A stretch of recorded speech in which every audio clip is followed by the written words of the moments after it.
సభకు నమస్కారం. జై ఇన్సాన్, జై సంవిధాన్. దసరా కాదు, దశహరా.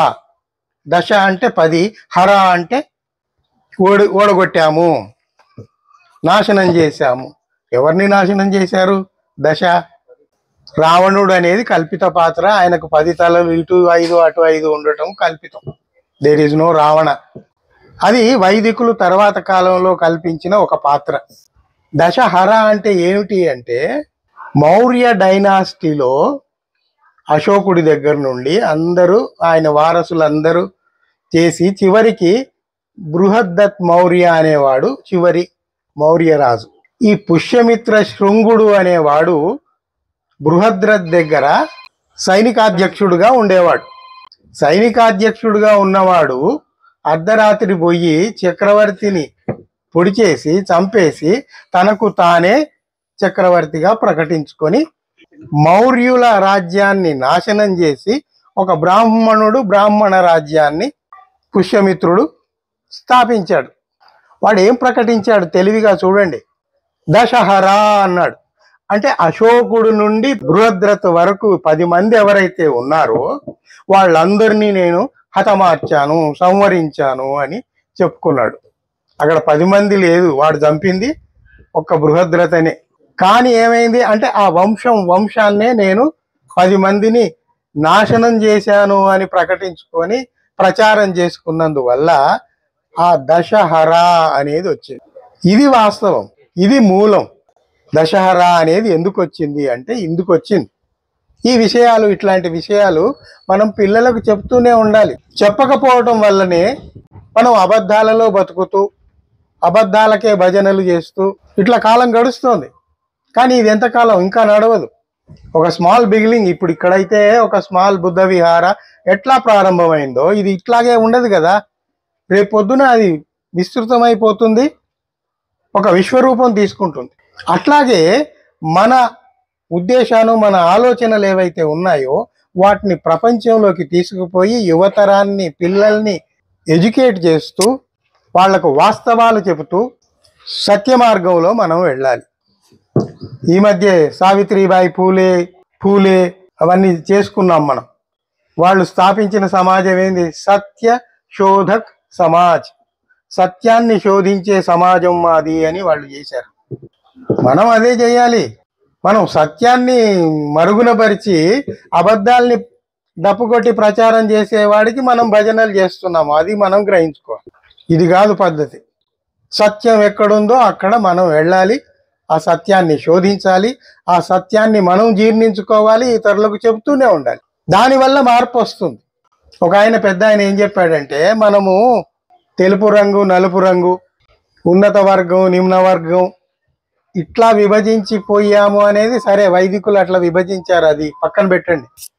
అది కూడా కాదట. మనం ఎందుకు విభజించబడ్డాము అంటే మన ఆలోచన ధోరణి వల్ల విభజించబడ్డాం. ఒకడు సత్యం కావాలంటాడు, ఒకడు అబద్ధాన్ని ప్రచారం చేస్తా అంటాడు. మరి విభజన అయినట్టే కదా. ఎట్లా విభజించబడ్డాం? అహంకారంతో, కోపతాపాలతోటి విభజింపబడ్డాం. అహంకారం ఉన్నవాడు, వాడికి తప్పైనా సరే వాడికి తెలుసు తప్పని, అయినా కూడా వాడి అహంకారం ఒప్పుకోనియదు. ఆ అహంకారంతో వాడు నేను separate, I'm there in the top అనుకుంటాడు. ఇప్పుడు అదే జరుగుతుంది కదా. ఇన్ని ఏళ్లుగా, శతాబ్దాలుగా ఏం జరుగుతుంది? బహుజనులు, అధిక సంఖ్యాకులైన బహుజనుల్ని తొక్కిపెట్టి కొద్ది మంది మాత్రము ఎందుకు అధికారంలో ఉన్నారు? ఎందుకు పెత్తనం చెలాయిస్తున్నారు? 100లో 10% ఉన్నవాడేమో పెత్తనం చెలాయిస్తున్నాడు, 90% ఉన్నవాడేమో నోరు మూసుకొని ఉంటున్నాడు. అధిక సంఖ్యాకులు వీళ్ళు, హక్కులు న్యాయం కావాల్సింది వీళ్లకు, వీళ్లను పక్కకు పెట్టేసి కొద్దిమంది వాడి కల్పించుకున్న కథలు చెప్పి, పిట్ట కథలు, వాటిని నమ్మమని అవే నిజము అని మనల్ని భ్రమింపజేస్తున్నారు కదా. ఉదాహరణకు ఆలోచించండి. బుద్ధుడు ఇక్కడే పుట్టాడు, ఈ నేల మీద తిరిగాడు, ఆయన ఉన్న జ్ఞానాన్ని బయటికి జనాలకు పంపాడు. రాముడు ఎక్కడ పుట్టాడు? కృష్ణుడు ఎక్కడ పుట్టాడు? ఎంతకాలం జీవించారు?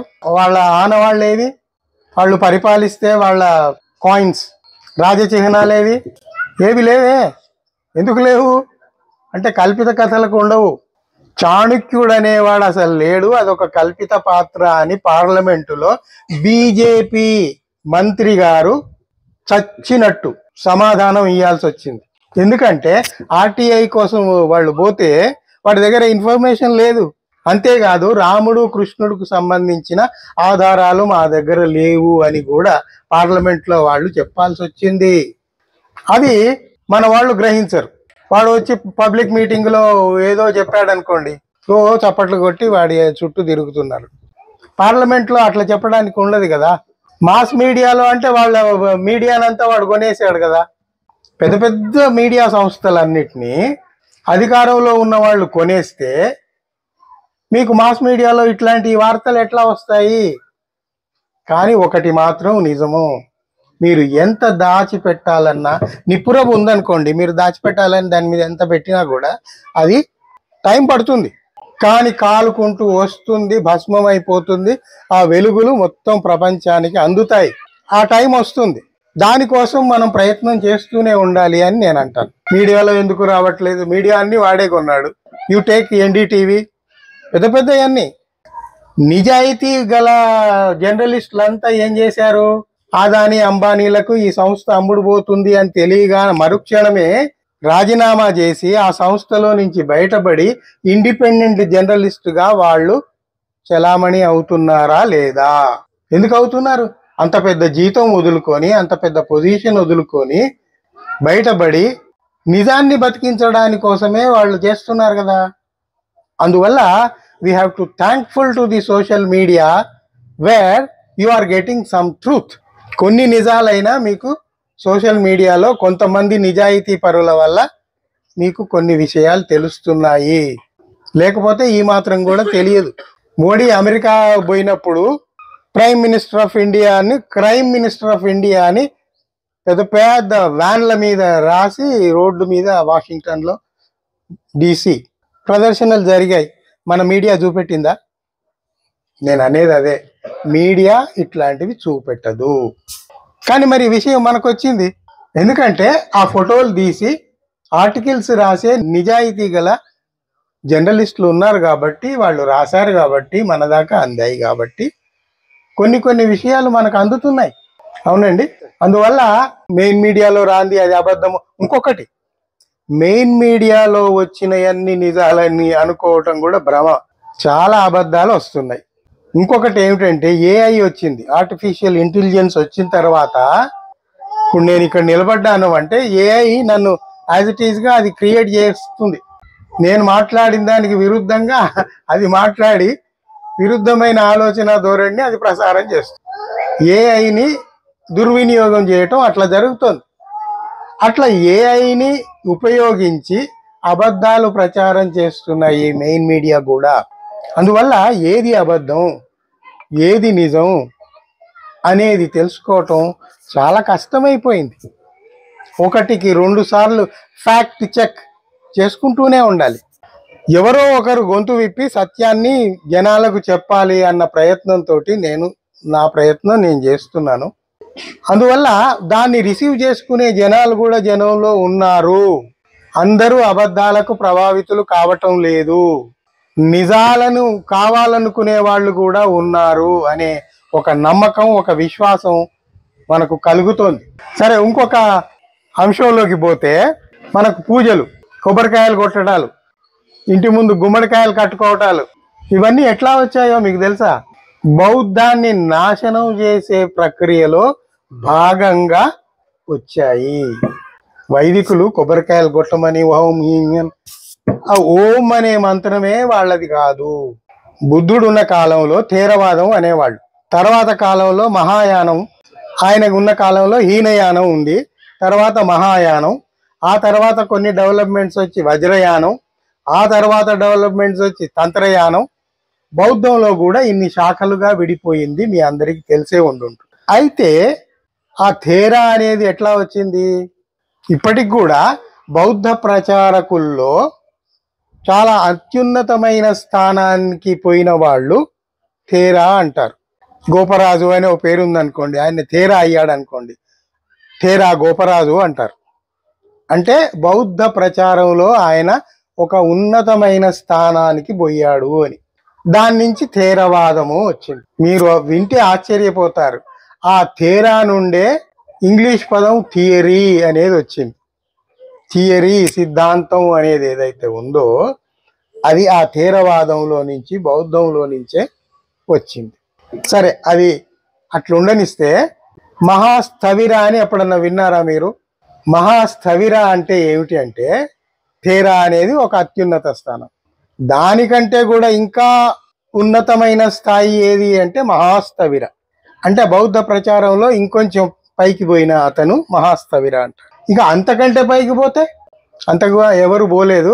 ఇంతకు పోయినవాడు ఒకే ఒక్కడు, గౌతమ బుద్ధుడు. అందుకని ఆయనను దేవా అన్నారు.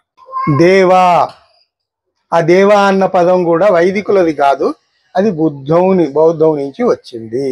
భగవాన్ అని మనం వాడుతుంటాము. భగవాన్ అనేది వైదికుల శబ్దం కాదు, అది బౌద్ధం నుండి వచ్చింది. ఎట్లా వచ్చింది? పాళీ భాషలో మీకు తెలుసు కదా, పాళీ అప్పుడు అంతర్జాతీయ భాష. అశోకుడి కాలంలో అశోకుడి సామ్రాజ్యం అక్కడ అరబ్ కంట్రీస్ నుంచి, పాకిస్తాన్ నుంచి, ఇండియా మొత్తం, బంగ్లాదేశ్, ఇక్కడ థాయిలాండ్, ఇవన్నీ చిన్న చిన్న దేశాలన్నీ ఉండేవి. ఆ దక్షిణ ప్రాంతంలో కొద్ది భాగం తప్ప, ఆ చోళులు ఎవరో ఉండేవాళ్ళు, ఆ కొద్ది ప్రాంతం తప్ప మళ్ళీ శ్రీలంకలో కూడా బౌద్ధమే ఉండేది. మరి ఇంత పెద్ద సువిశాలమైన సామ్రాజ్యాన్ని అశోకుడు పాలించాలంటే ఒక కామన్ లాంగ్వేజ్ కావాలి కదా అన్నిటికీ. అందువల్ల అప్పుడు ప్రాచుర్యంలో ఉన్న పాలీ భాషను అధికార భాషగా తీసుకొని వాళ్ళు వ్యవహారం నడిపారు. అందువల్ల బుద్ధుడు కూడా తన బోధనలు పాలీ భాషలోనే తన శిష్యులకు ఇచ్చేవాడు. తర్వాత కాలంలో సంస్కృతము వచ్చిన తర్వాత శిష్యులు కొందరు పోయి, దేవా మీరు చెప్పే బోధనలు మనం సంస్కృతంలో కూడా అనువదించి జనాలకు పంపుదాము అంటే బుద్ధుడు అన్నాడు, నో, వద్దు అన్నాడు. ఎందుకు అంటే అనువదించేవాడు సరిగా అనువదించకపోవచ్చు, కొన్ని తేడాలు రావచ్చు. అది కాక మనము ఒకటి చెబితే ఆ వైదికులు దానికి అబద్ధాలు జోడించి నేను చెప్పని అన్ని ప్రచారం చేయొచ్చు. ఆయన ఆలోచన సరైనదే. అంటే అన్ని ఏళ్ల కింద ఆయన వైదికుల యొక్క మనస్తత్వాన్ని సరిగా అంచనా వేశాడు. వద్దు, ఈ పాలీ భాషలోనే ఉండనియండి అన్నాడు. పాలీ భాషలోనే ఉన్నాయి. అశోకుడి అన్ని వేల స్తూపాల కింద రాతలు కానీ శిలా శాసనాల అన్ని కూడా పాలీ భాషలోనే ఉన్నాయి. మీరు ఒక ప్రశ్న వేయొచ్చు, ఇది పాలీ భాష అని మీకు ఎట్లా తెలుసు?